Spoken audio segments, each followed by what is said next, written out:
Hai, Assalamualaikum. Selamat datang ke YouTube channel Kak Nur. Okey, bagi korang yang masih baru di YouTube channel ni, jangan lupa subscribe YouTube channel Kak Nur dan insya-Allah Kak Nur akan share ilmu, pengalaman dan juga minat Kak Nur melalui YouTube channel ni. Okey, so untuk video pada kali ini Kak Nur akan sentuh tentang topik kesihatan iaitu tentang demam. Demam ni adalah simptom yang sangat-sangat common, sangat-sangat biasa datang ke klinik. Alright, dan biasanya anak-anak kecil, ibu bapa memang akan bawa anak-anak ni ke klinik kalau diorang demam. Alright, so apakah itu demam? Jom kita tengok. Tapi sebelum tu, sebelum Kak Nur explain semua tentang demam ni, Kak Nur kena buat disclaimer ya. Sebab apa-apa pun ini adalah hanya untuk education purposes. Korang kena jumpa doktor pakar korang sendiri. Alright? So sekadar Kak Nur ingin beri perkongsian agar ada sedikit ilmu yang boleh kita kongsi so that kalau anak kita demam atau sesiapa demam kita tidaklah panik sangat. Alright? So, apakah itu demam? Secara definisinya lah, secara simple, peningkatan suhu badan daripada variasi suhu normal badan. Dan ia sebenarnya adalah defense mechanism. Defense mechanism ni maksudnya sistem pertahanan badan kita. Kalau ada sesuatu berlaku dalam badan, dia akan beri signal kepada otak kita dan demam tu boleh berlaku. So, ini ada kata nama lain dia. Kalau English kita panggil fever. Kalau scientific sikit kita panggil pyrexia ataupun febrile. Alright? So, berapa suhu normal badan? Ada yang tahu? Boleh komen di ruang komen di bawah ni.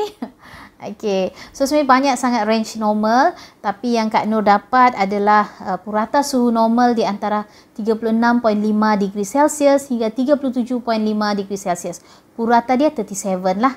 Alright, so ia boleh disukat daripada pelbagai bahagian badan. Dan suhu badan kita ni berubah-ubah dan tidak tetap. Maksudnya macam mana? Contoh kalau suhu kita pada waktu pagi mungkin agak rendah sedikit, tapi sebab kita ada aktiviti di sepanjang siang tu, petang tu suhu kita akan panas sikit. Sebab bila pergerakan otot yang banyak ni, dia akan menghasilkan haba dalam badan.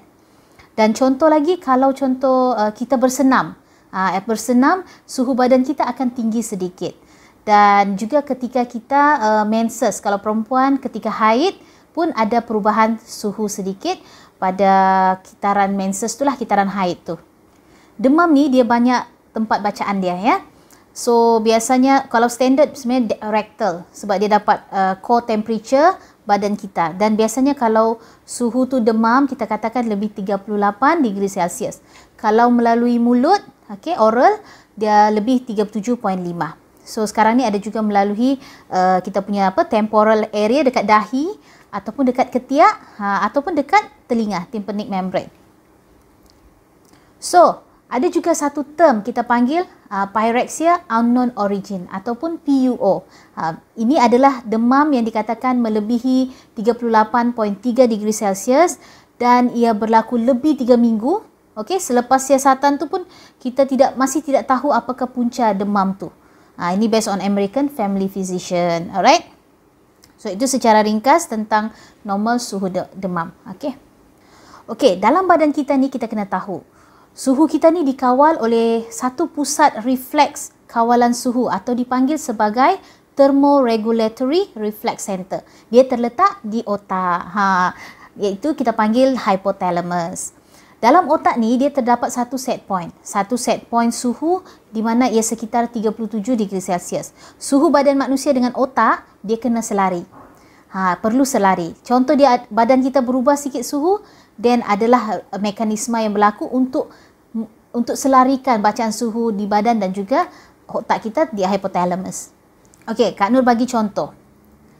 Okey, contoh apabila suhu badan kita rendah daripada suhu set point di otak.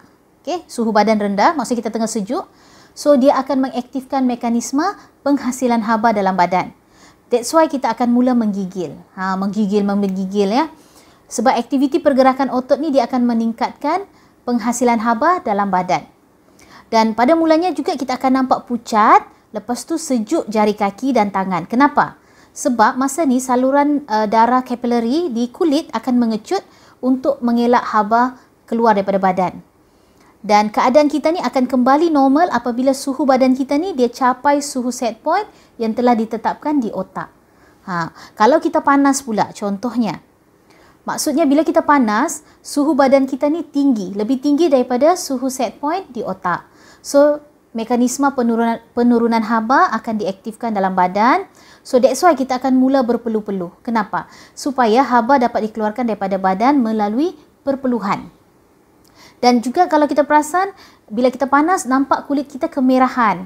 Sebab masa ni, saluran darah kapilari di kulit ni, dia mengembang tujuannya untuk memudahkan pengeluaran haba.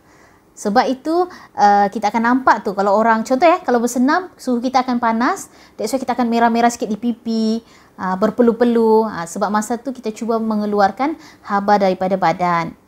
Okay, keadaan ni akan kembali normal apabila suhu badan mencapai suhu set point yang telah ditetapkan di otak. Okay.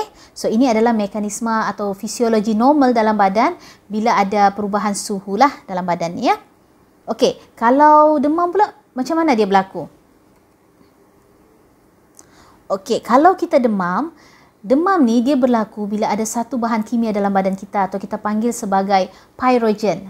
Pyrogen yang mengganggu set point suhu di hypothalamus, di otak kita melalui satu peningkatan bahan kimia juga prostaglandin dalam badan. Okey, demam ni dia macam mana dia punya patofisiologi?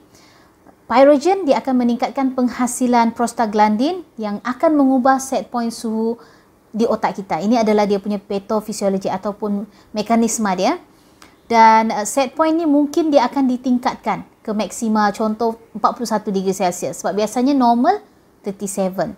Lepas tu aktiviti badan kita ni terpaksa dia tingkatkan penghasilan haba untuk mencapai satu set point suhu baru. Sebab set point yang normal telah ditingkatkan. Oleh itu aktiviti peningkatan haba ni akan diaktifkan dan kita akan mula menggigil, pucat, lepas tu sejuk jari dan kaki. Sebab tujuannya untuk mengelakkan daripada haba keluar. Dan apabila suhu badan kita capai set point baru ni, maka demam pun terjadi. So, bila kita makan ubat demam, contohnya paracetamol ataupun NSAID, non-steroidal anti-inflammatory drugs, itu nama saintifik dia, ataupun biasanya kita ambil ibuprofen, diclofenac, itu adalah kumpulan yang sama. Dia akan mengurangkan penghasilan prostaglandin ni. Okey, prostaglandin, dan yang mana set point suhu di otak ni dia akan kembali kepada normal. Kalau normal biasanya dalam 37 degree Celsius, dan bila dia ada set point suhu yang normal semula, masa tu badan kita masih panas. So, aktiviti penurunan haba akan diaktifkan. Masa ni lah lepas kita makan, kalau perasan kan, lepas kita makan paracetamol atau Panadol, badan kita mula berpeluh-peluh, lepas tu kulit kemerahan, sebab masa ni proses pengeluaran haba dari badan tu berlaku untuk dapatkan suhu set point, suhu normal semula lah. So, suhu badan kembali selari dengan suhu set point di otak. Ini adalah dia punya mekanisme. So, bila kita faham, kita akan tidaklah terlalu panik dan kita tahu kenapa tangan anak kita, kaki tangan dia sejuk bila demam. Salah satunya sebab kita punya salur kapilari tadi mengecut, kan? Mengecut untuk elakkan haba keluar. So, Kak Nur akan sentuh pula apakah punca-punca demam. Sebenarnya punca demam ni sangat banyak, tapi di sini Kak Nur akan buat summarize lah, ya, secara ringkas. Okey, itu saja video Kak Nur pada kali ini. Kalau korang rasa video ni memberi manfaat, jangan lupa like, comment and share dan subscribe YouTube channel Kak Nur. Okey, so insyaAllah kita jumpa lagi pada video yang akan datang. Dan Assalamualaikum. Bye-bye.